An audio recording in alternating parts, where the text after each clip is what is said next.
دیا, بلایا تھا تو پھر رسول کی حفاظت کر کے دکھائی. ادھر انہوں نے بھی بلایا تھا, لیکن حضرت مسلم بن عقیل رضی اللہ تعالیٰ عنہ کو شہید کر دیا گیا. وہ خط لکھنے والے, وہ بیعت کا کہنے والے وہ کہاں تھے؟ اس کے بعد حضرت حسین رضی اللہ تعالیٰ عنہ نے وہاں مکہ کے اندر کچھ صحابہ سے مشورہ کیا کہ میں اس طرح جانا چاہتا ہوں. حضرت عبداللہ بن عباس رضی اللہ تعالیٰ عنہ, یہ طبرانی کے اندر یہ حدیث ہے 2859 نمبر, ان سے پوچھا کہ میں اس طرح مکہ میں کوفہ جانا چاہتا ہوں. تو حضرت عبداللہ بن عباس کہتے ہیں لولا ان یدری ذلک بی لشبکت بیدی فی راسی. اے اللہ کے رسول کے نواسے, اگر آپ اس چیز کو بے ادبی خیال نہ کرتے تو میں آپ کے داڑھی کے بالوں کو, آپ کے سر کے بالوں کو پکڑ کر آپ کی منت اور سماجت کرتا کہ آپ وہاں پر نہ جائیں. اسی طرح ایک اور کتاب کے اندر ہے, حضرت عبداللہ بن عباس نے یہ بھی کہا تھا انی اتخوف علیک فی ھذا الوجه الحلال. اے اللہ کے رسول کے نواسے, میں اس راستے میں آپ کی ہلاکت دیکھ رہا ہوں. کیوں؟ ان اہل العراق قوم غدر, کیونکہ اہل عراق یہ کوفہ کے لوگ, یہ غدار قوم ہے, یہ بے وفا قوم ہے, یہ آپ کا ساتھ نہیں دے گی, یہ آپ کے ساتھ تلواریں نہیں چلائے گی, بلکہ فلا تخترن بہم, آپ ان کے دھوکے کے اندر نہ آئیے. انی لأظنک ستقتل غدا, میرا یہ خیال ہے, میں یہ گمان اور خیال کرتا ہوں کہ کل آپ کو شہید کر دیا جائے گا. بین نسائک و بناتک, آپ کی عورتوں کے درمیان اور آپ کی بیٹیوں کے درمیان آپ کو شہید کر دیا.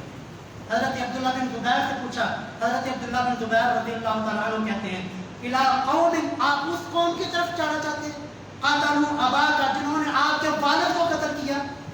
وطعنوا اخاک, اور آپ کے بھائی حضرت حسن کی ران کے اندر نیزے مارے, آپ اس قوم کی طرف جانا چاہتے ہیں. لیکن حضرت حسین رضی اللہ تعالیٰ عنہ نے خطوں کو دیکھا, اپنا سفر شروع کر دیا. چلتے چلتے تاریخ کی کتابیں بھی کہتی ہیں کہ فرزدق راستے کے تقریباً 12 صحابہ نے ان کو جانے سے منع کیا تھا, حضرت حسین رضی اللہ تعالیٰ عنہ. بہرحال حضرت حسین نے اپنا سفر شروع کیا, سرور کے اندر فرزدق ملا, اس نے بھی کہا کہ یہ کوفہ والے, یہ دل تو آپ کے ساتھ ہیں لیکن تلواریں آپ کے ساتھ نہیں چلیں گی. تو حضرت حسین رضی اللہ تعالیٰ عنہ چلتے چلتے ایک مقام پر پہنچے, ابھی کوفہ سے پیچھے, تو وہاں پر جب یہ مسلم بن عقیل رضی اللہ تعالیٰ عنہ کی شہادت کی خبر پہنچ گئی کہ جی آپ کو خط آیا ہے ان کے آنے کا, اور بعد میں ان کو شہید کر دیا گیا. اسی طرح ایک اور ان کے ہم نواز تھے, ان کو بھی شہید کر دیا گیا. تو البدایہ والنہایہ صفحہ نمبر 565 کے اندر حضرت حسن کے, حضرت حسین رضی اللہ تعالیٰ عنہ کے وہ الفاظ لکھے ہیں خذلتنا شیعتنا, کہ ہمیں ہمارے شیعوں نے بے یار مددگار چھوڑ دیا, ذلیل و رسوا کر دیا, بلا کر پھر مدد نہیں. اس کے بعد جب حضرت حسین رضی اللہ تعالیٰ عنہ ساری صورتحال سمجھ گئے کہ وہاں پر کیا ہوا, اور پیچھے صحابہ کے وہ قول بھی یاد آنے لگے کہ انہوں نے مجھ سے روکا تھا, حضرت حسین نے وہاں پر ایک خطبہ ارشاد فرمایا, یا قرآن, حضرت حسین قرآن پڑھتے تھے, وَدَمُوعُ تَسِيلُ عَلَى خَدِّهِ وَرِقِّهِ, کہ آنسو ان کے چہرے رخسار کے اوپر اور ان کی داڑھی کے اوپر بہہ رہے ہیں. تو کوئی پوچھتا ہے, آپ ان سے پوچھنے والا پوچھتا ہے کہ آپ کو ان جنگلوں کے اندر اور اس بیابان اور ویران علاقے میں کون سی چیز لے کر آئی ہے؟ تو حضرت حسین رضی اللہ تعالیٰ عنہ کہتے ہیں هذه کتب اہل الکوفہ, یہ اہل کوفہ کی خط پڑھیے, ان اہل کوفہ نے خط لکھ کر مجھے بلایا ہے, اور ولا اراہم الا قاتلیہ, میں تو ان کو اپنا قاتل خیال کرتا ہوں کہ مجھے بھی یہ بلا کر قتل کرنے والا.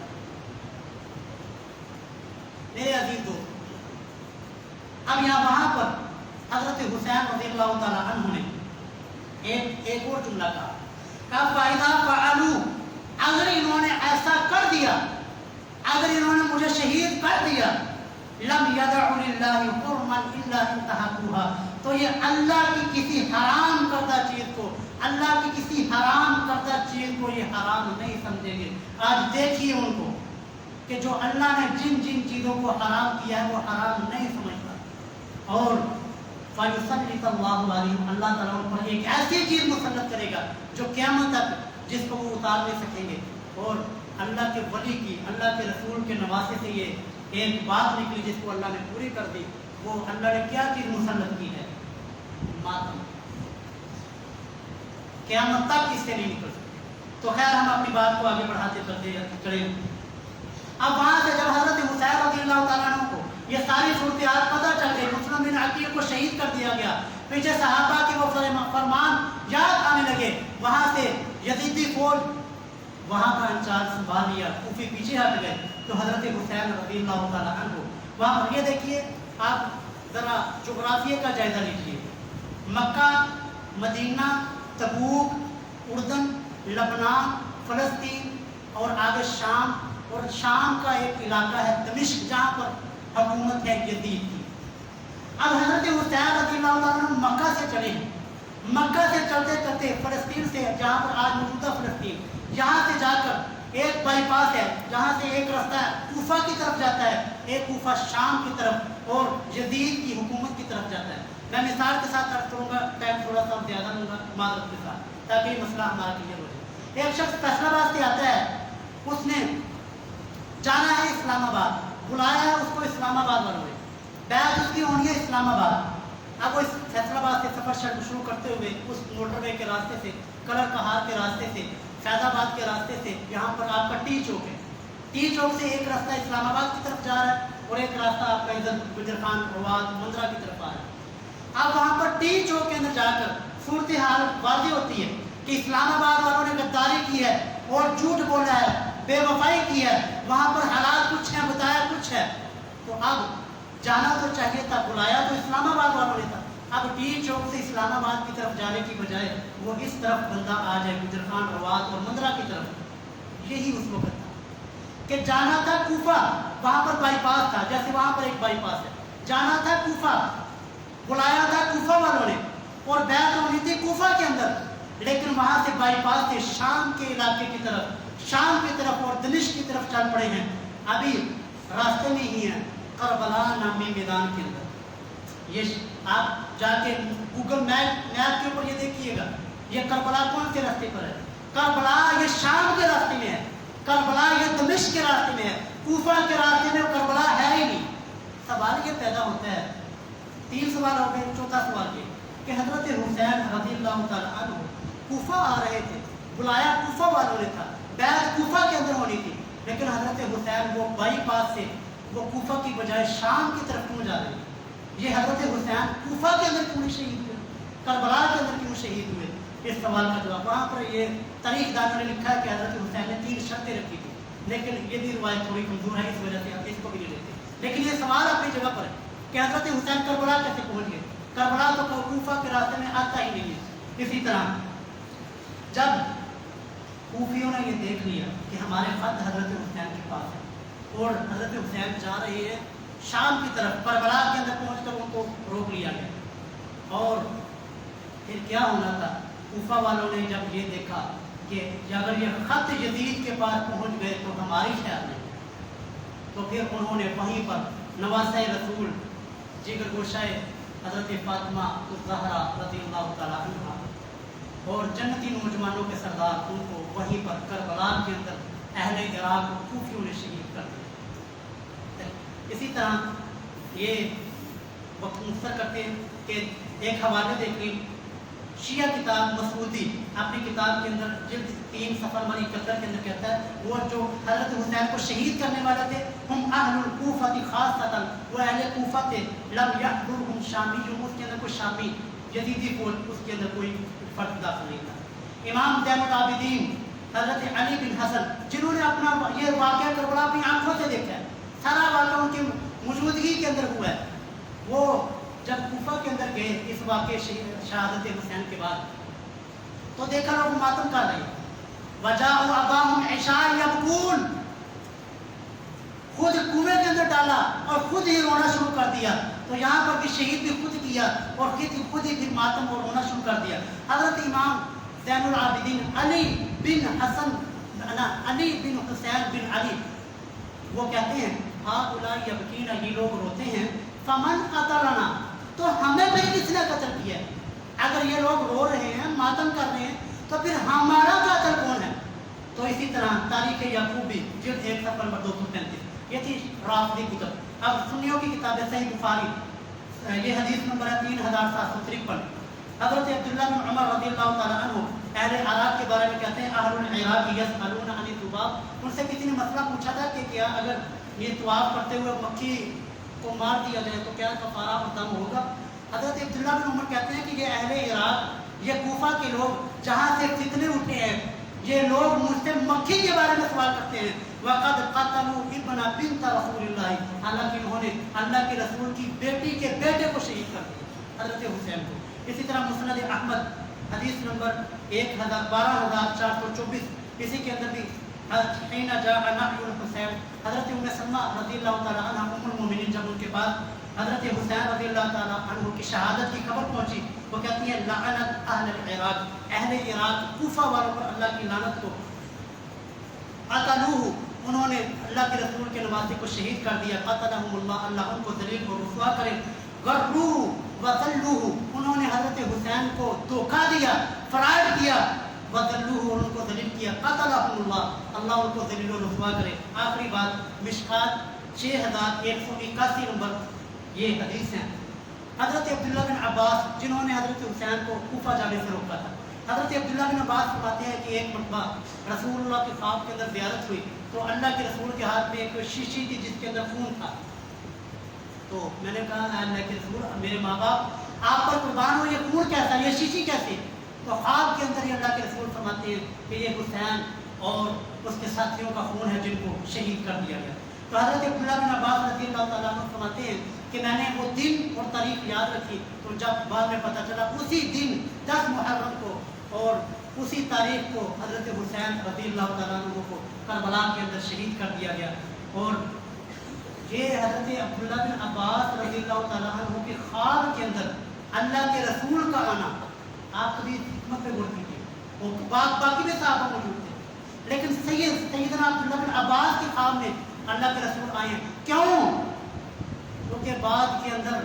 عباس کا علم اٹھا کر یہ حسین و حسین یا حسین کے نعرہ لگانے والوں یہی، اسی وجہ سے حضرت عبداللہ بن عباس کے خواب میں آ کر جس طرح وہ چھوٹا بڑوں کو شکایت نہیں لگاتا کہ یہ کوئی بندہ کسی کو شکایت کرتا ہے کہ دیکھیں جی آپ کے یہ دیکھیں آپ کے ماننے والوں نے، آپ کے یہ پیروکاروں نے یہ کر دیا، تو حضرت رسول اللہ صلی اللہ علیہ وسلم حضرت ابن عباس کے خواب میں آ کر یہ بھی بتاتے ہیں کہ حضرت حسین رضی اللہ تعالیٰ عنہ کو شہید کر دیا گیا۔ بہرحال میرے بھائیوں آخری بات کہ یزید کا اور حسین رضی اللہ تعالیٰ عنہ کا قطعاً کوئی مقابلہ نہیں، کروڑوں سینکڑوں اربوں یزید مل جائیں اور ان کو حضرت نوح علیہ السلام کی عمر مل جائے، اس کے اندر ساری زندگی وہ سر سجدے کے اندر رکھ دے تو تب بھی حضرت حسین کے قدموں کی خاک کے برابر بھی نہیں پہنچ سکتے۔ یہ ہمارا ایمان اور عقیدہ ہے کہ حضرت حسین کا اور یزید کا قطعاً کوئی مقابلہ نہیں ہے۔ ہماری محبتیں اور ہماری ہمدردیاں اور ہماری الفتیں وہ نواسۂ رسول حضرت حسین رضی اللہ تعالیٰ عنہ کے ساتھ ہے، باقی حقیقت وہ اللہ کے سپرد ہے۔ میں نے اپنی تحقیق کے مطابق، اپنے ذہن کے مطابق، اپنے علم کے مطابق آپ کو قاتلین حسین کا پتہ دیا ہے کہ احادیث کہتی ہیں، شیعہ کی کتب کہتی ہیں، تاریخ کہتی ہے کہ وہ حضرت حسین رضی اللہ تعالیٰ عنہ کو شہید کرنے والے اہل کوفہ، اہل عراق اور روافضی شیعہ قسم کے لوگ تھے۔ اللہ رب العالمین جو بھی قاتل ہے، جو بھی ملوث ہے، اللہ رب العالمین نے ان سے خود ہی بدلہ لے لینا۔ آج کا دور کا سنی، آج کا دور کا شیعہ، آج کا دور کا کوئی بھی مسلمان یہ قتل شہادت حسین کے اندر شریک نہیں تھا، لیکن ایک اور ظلم ہوتا ہے کہ مجلسوں کے اندر ان ہستیوں کو گالی دی جاتی ہے جو ہستیاں اس واقعے سے 40 سال پہلے، 38 سال پہلے، 48 سال پہلے وہ فوت ہو چکی تھی، حضرت ابوبکر و عمر رضی اللہ تعالیٰ عنہم اجمعین۔ دعا ہے کہ اللہ پاک شہیدان کربلا ان کے درجات کو بلند فرمائے، ان کی قربانی کو قبول فرمائے، اور اللہ ہمیں ان کے نقش قدم پر چلنے کی توفیق عطا فرمائے۔ جو حق بات میرے منہ سے نکلی اللہ پاک ہمارے دلوں کے اندر اس کو مضبوط فرما دے، اور جو کوئی میرے زبان سے کوئی غلط بات نکلی ہے اللہ تعالیٰ مجھ کو محفوظ فرمائے، مجھے توبہ کرنے کی توفیق عطا فرمائے۔ استغفر اللہ ربی ولکم ولسائر المسلمین فاستغفروہ انہ هو الغفور الرحیم۔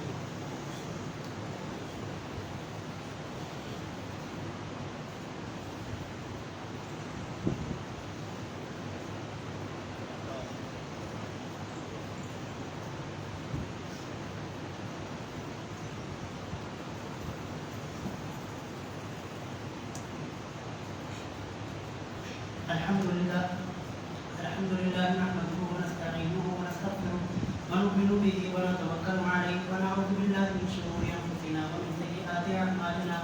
من يهده الله فلا مضل له ومن يضلل فلا هادي له وأشهد أن لا إله إلا الله وحده لا شريك له ونشهد أن محمدا عبده ورسوله أما بعد فإن خير الحديث كتاب الله وخير الهدي هدي محمد صلى الله عليه وسلم وشر الأمور محدثاتها وكل محدثة بدعة وكل بدعة ضلالة وكل ضلالة في النار. عبادت کے ساتھ ایک سوال میں پانچواں جو سوال تھا وہ بھول چکا تھا. پانچواں سوال یہ ہے کہ کربلا کے اندر جو شہید ہونے والے تھے ان کے ذرا نام تو بتا دیں اپنی کتابوں کے اندر. ان کے نام ابو بکر، عمر، عثمان، ان کے ناموں کے اوپر نام تھے لیکن ان کے ناموں کو چھپا دیا گیا ہے. اس کی وجہ کیا ہے؟ یہ پانچواں سوال کہ شہید آنے کربلا ان کے نام کیا ہیں اپنی کتابوں سے ہی بتا دیں. وہاں پر بھی یہ حضرت ابو بکر، عمر ان کے نام سے نام لکھے ہوئے ہیں. سبحان ربک رب العزۃ عما یصفون وسلام علی المرسلین والحمد للہ رب العالمین.